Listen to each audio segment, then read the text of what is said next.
All right, so the last thing I want to talk about, man, because like I said, I've heard the album, and that last song on that album really just, I think anybody who's been driven, anybody who's gone after something, has a purpose or some kind of even talent, when they hear that last song, they're like, wow, okay, I've been there. So I want to talk about, I want you to talk about when you are so driven by your purpose and your passion, like, so it won't leave you alone, but sometimes you feel like that purpose and passion has abandoned you. Yeah. So talk to us about you being in that situation. And I know you got a very unique story that I've heard before, but I want you to share it again because I think it's so powerful about when you were literally down to your last $7. No doubt. First and foremost, you know, I'm a very faith-based, spiritual person. I lean on God for everything, you know. And so, you know, throughout my time here on this earth, throughout my life, throughout my journey, you know, it's always these situations where it's like, how am I going to get out of this? Or, you know, what's going to happen? Where is my life? You know, what is the destination of my life? What is my purpose? So, you know, speaking on that last song, when you start talking about bigger plans, you know, again, you realize you have a gift, but will your gift fall on deaf ears? You know what I'm saying? Because the natural inclination of a human being is that, you know you have something, but you want to be able to share it with the world, and for the world to acknowledge it. It's almost like a oxymoron, if you will, but that's just the human side of it. So, you know, going back to the $7, it's like when I got dropped from Universal and I had to figure out what the next move was going to be. I moved down to Atlanta with my brother. He eventually goes to grad school, so now I'm just out there.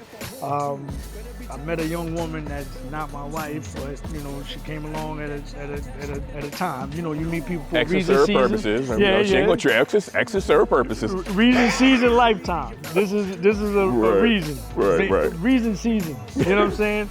So, you know, she helped me out a lot, but still, I get down to my last $7, you know what I'm saying? And I'm a prideful person too, so I'm not asking for nobody for nothing.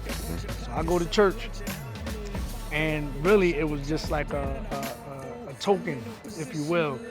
And I put the $7 in the plan because I'm trying to figure out, like, what am I gonna do? So it's basically, this is me saying to God, man, I need you to handle this, because I can't handle it. I'm tapped out. Right. I don't know what to do.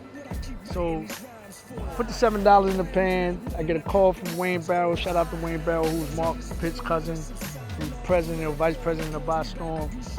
And he calls me a week later after I put that $7 in the pan. He says, Tracey, I got a call from Universal Publishing, and they have a check for you, but they don't know where to send it. So here's a number. Call them and give them the address. So I called them that day.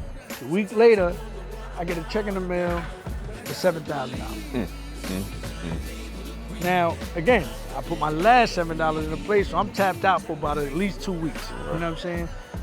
Week after that, I get another check for $57,000. And so, in me asking God for direction, all of this happens at this particular time because God didn't necessarily say go to law school, but this money afforded me the ability to be able to start the process of going to law school. You know what I'm saying? In addition to me understanding whatever happened, like we were talking about before when we started talking about, you know, there are certain things that happen that on its face may look like it's, you know, a bad situation. Right. It was actually a blessing because it led me to say, through the trials and tribulations that you went through in this business, what have you learned from that? Right. You know what I'm saying? Not only for yourself, but what can you offer to others that are coming up in the game that weren't afforded, you know, or are not afforded certain things to them, or that you weren't afforded, like competent consultation. You know what I'm saying? To tell you not to sign this, or correct that, or negotiate that.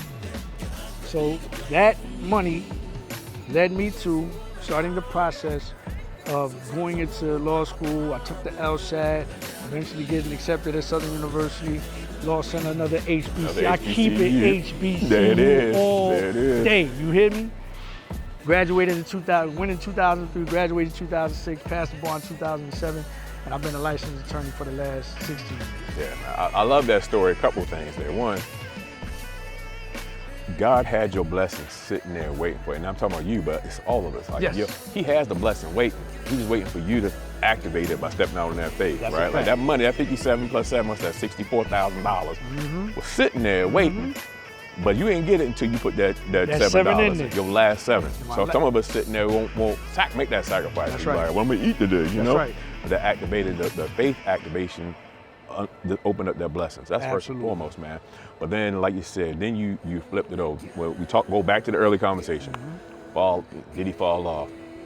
Man, as an attorney now, you out there helping make sure that people who came up in the same industry as you, now that you put them in a better position to make sure they're properly represented. So as an attorney, as a father, as a coach, because you do that too, don't you? You go out there coaching, you know, a Howard mentor. icon. I mean, that's the best part of my life. Yeah. I love being a mentor Absolutely. for younger people, man, that just don't know. And I know you don't know because I didn't know when I was in your position. Yeah. I'm telling you don't know. So yeah. So man, this has been great. I'm excited about this new album. I'm excited about just seeing how, and you know, we're in a different place now. It's like, it ain't about let's go double platinum, triple platinum. I'm like, let's just change some lives with the music. Just get out there, get some people listening to it, motivated by it. Go out there and pursue your dream. Find out what makes you different and what makes you dope. See, I did the double plug right love there. that. Love that. Double That's how plug you right supposed there. to do that. Right. D&D. There you Different go. is dope. You dig me? New mixtape coming to you next year. New mixtape, Raji and T Lee. What? So you have to write all the bars, though. I get all the publishing too. No, we got to have We got to go 50-50 on the publishing now. I actually do. I'm still registered with ASCAP for my publishing company. So we got to work that out. See, we already broke up that. We done broke up that fast. That's why we can't ever get along. That's why we can't have things. No. See, that's Howard for you. Yeah, here just we joke. go. I went the whole time. So let me flex on That him. was my violation. My bad. He know where we at. I don't have nothing. I ain't got nothing on Hampton. Uh-huh. But listen, man, this has been great, man. I love it. I'm gonna give you a chance to give any final words to the people watching. That's all. Look, dare to be different and dope. Keep it in there. You heard it. T. Lee.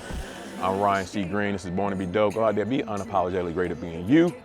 Talk to you soon. But every time I want to, a bill becomes due. So Mr. President, I need that child tax credit to come through. I need this